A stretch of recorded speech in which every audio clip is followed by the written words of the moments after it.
34 milyones pesos nga balor sa ginadiling drugas ang nasakmit sa Lapu-Lapu City Police. Gikan sa usa ka 42 anyos nga babaeng drug courier. Atol sa gihimong bypass operation sa City Drug Enforcement Unit ug City Intelligence Unit sa Lapu-Lapu City Police sa Barangay Ibo.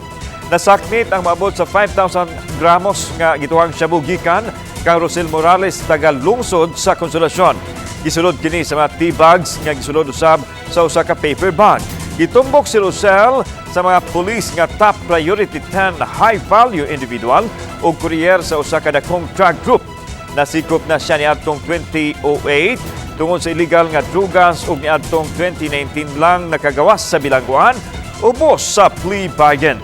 Matod sa OIC sa Lapu-Lapu City Police Office Colonel Elmer Lim nga sa miaging puwan pa nila gipanid-an ang lihok ni Rosel hangtod nga nasikop yun nila kini. Si Rosel sa kabahin nagdumili sa paghatag og katin-awan sa iyang kalamigitan sa illegal nga drugas. Niya mao lagi tungod kay mobile man na siya gyud, no. So timing ang ato ang pag monitor. So kadto lang tigayon na surtihan, no.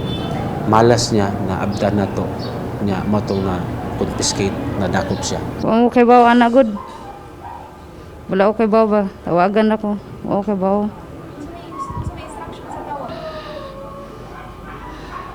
No comment lang ko, ma'am.